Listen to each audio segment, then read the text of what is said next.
আসসালামু আলাইকুম বন্ধুরা, আপনারা দেখছেন Nahid take tips YouTube channel. বন্ধুরা, শাওমি এবার চমকে দিতে চলেছে সবাইকে। এই নতুন বছরে একটি নতুন রুমর নিউজ লিক হয়েছে, মানে গুজব নিউজ লিক হয়েছে। তো এই গুজব নিউজটা কি? গুজব নিউজটা হলো শাওমি এই বছর শেষের দিকে এমন একটি স্মার্টফোন রিলিজ করবে বাজারে, যেটা সম্পূর্ণ এ টু জেড নিজস্ব প্রযুক্তিতে তৈরি করা হবে। বর্তমানে আমরা শাওমির যে স্মার্টফোনগুলো বাজারে দেখতে পাই, সেইগুলো তাদের বিভিন্ন পার্টনারদের সাথে আপনার একযোগে বা পার্টনারদের সহযোগিতা নিয়ে স্মার্টফোনগুলো তৈরি করে। যেমন প্রসেসরের কথা বলতে গেলে স্ন্যাপড্রাগন, মিডিয়াটেক, এবং ক্যামেরা বলতে গেলে অন্যান্য যেমন সনি, স্যামসাং, অমনিভিশন সহ বিভিন্ন কিছু থেকে আপনার নিয়ে থাকে। তো বন্ধুরা, শাওমির এই উদ্যোগটা যে সত্যি হবে সেটা আমরা কিছুদিন আগেই দেখতে পেয়েছি।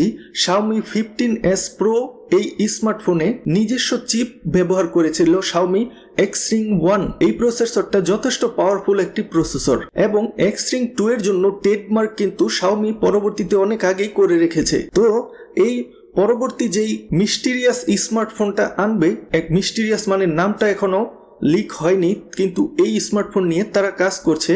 স্মার্টফোনে আপনার processor, battery, display A to Z নিজস্ব তো ব্যবহার করবে, এবং অপারেটিং সিস্টেমটা এইটাও ওপেন সোর্স অ্যান্ড্রয়েডের আরেকটি ফোর্ক ওপেন সোর্স ভার্সন ব্যবহার করবে। সম্পূর্ণ কাস্টম একটা অপারেটিং সিস্টেম এবং নিজস্ব এআই ব্যবহার করবে শাওমি এটাতে। কেন শাওমি এমন একটা উদ্যোগ নিল? আর এই উদ্যোগটা যদি আপনার সফল হয়, তাহলে হুয়াওয়ের পরে শাওমি হবে চীনের বৃহত্তম স্মার্টফোন প্রস্তুতকারক কোম্পানি, যারা অন্যের উপর নির্ভরশীল না হয়ে নিজেরাও আপনার স্মার্টফোন প্রস্তুত করতে পারবে। বৈশ্বিক মনে করেন যেভাবে জিনিসপত্রের দাম বাড়ছে, সেম প্রাইজে ভালো কিছু দিতে গেলে আপনার কোম্পানির জন্য অনেকটা চাপ সৃষ্টি হয়ে যায়।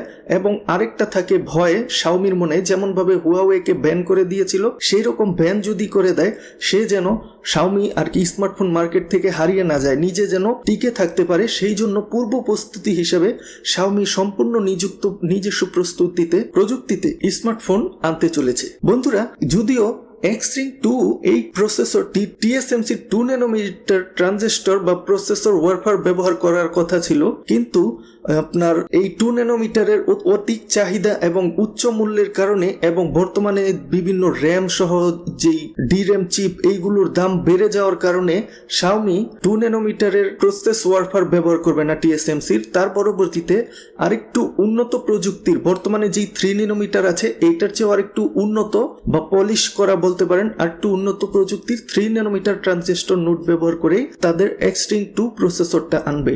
আর এই প্রসেসরটা তারা শুধু স্মার্টফোনে না, আপনার ট্যাবলেট, স্মার্টফোন, তাদের স্মার্ট কার, শাওমির কিন্তু নিজস্ব স্মার্ট কার আছে সেইটাতে, এবং আপনার অ্যাপেল সিলিকনের মতো যে নিজস্ব ল্যাপটপও তারা আনতে পারে, এটা আপনার ধারণা করা হচ্ছে। এবং স্মার্ট টিভি, দামি স্মার্ট টিভি গুলোতে, সেইগুলোতে আপনার দিবে 2টি কোর দিতে পারে সম্ভবত, এরকম কোর সংখ্যা কমিয়ে দিয়ে, কিন্তু নিজস্ব অপারেটিং সিস্টেম দিয়ে আপনার আনার তারা চেষ্টা করছে। এই উদ্যোগটা নেওয়ার আরেকটা কারণ হলো যেন তার শাওমির পার্টনাররা মিডিয়াটেক, স্ন্যাপড্রাগন সহ অন্যান্য যাদের থেকে প্রসেসর সহ স্মার্টফোন প্রস্তুত করতে যা লাগে সবকিছু নেয়, তাদেরকেও আপনার একটু চাপে রাখতে এবং নিজেরাও যে তাদের সাহায্য ছাড়া স্মার্টফোন প্রস্তুত করতে পারে সেইটা বোঝাতেই শাওমি এই উদ্যোগটা নিয়েছে। এবং শাওমি যে নিজস্ব এআই ব্যবহার করবে এই ফোনে, সেইটার মূল ভিত্তি হিসেবে ডিপসিককে ব্যবহার করা হতে পারে। ডিপসিক থাকবে মূল আপনার ভিত্তি, এখানে নিজস্ব মডিফাই করা, নিজস্ব আপনার কিছু অ্যাড রিমুভ করা এআই থাকবে। এবং শাওমির এই নতুন Xring 2 প্রসেসরটা টার্গেট করছে স্ন্যাপড্রাগন 8 Gen 6, মিডিয়াটেক 9600 এবং অ্যাপেল সিলিকন, যেটা আপনার A20 Pro, এইগুলোকে আপনার টক্কর দেবে। বর্তমানে যেভাবে শাওমি স্মার্টফোন প্রস্তুত করছে, বিভিন্ন মিডিয়াটেক, স্ন্যাপড্রাগন সহ সবার থেকে প্রোডাক্ট নিয়ে পার্টনারদের সাথে একযোগে, সেইভাবে স্মার্টফোন প্রস্তুত করতে থাকবে। পাশাপাশি নিজস্ব একটা প্রযুক্তিতে স্মার্টফোন প্রস্তুত করবে, যেন সবাই আপনার শাওমিকে দুর্বল না ভাবতে পারে। শাওমির সাথে কখনো যদি শত্রুতা হয়, তাকে সবকিছু দেওয়া বন্ধ করে ব্যান করে দিয়ে মার্কেট থেকে উঠিয়ে দেওয়া বা আপনার সরিয়ে দেওয়ার প্ল্যান করতে যেন না পারে, সেইটার জন্য যে নিজেরও সক্ষমতা আছে, এটা বোঝানোর জন্য এই উদ্যোগটা নিয়েছে। তো বন্ধুরা, শাওমির এই নতুন উদ্যোগটা আপনারা কিভাবে দেখছেন কমেন্টে জানাতে পারেন আপনাদের মতামত, এবং পরবর্তীতে এই স্মার্টফোন নিয়ে আরও যখন তথ্য আসবে আরও ভালোভাবে ভিডিও নিয়ে আসবো আপনাদের জন্য। সেই পর্যন্ত ভালো থাকবেন, ধন্যবাদ।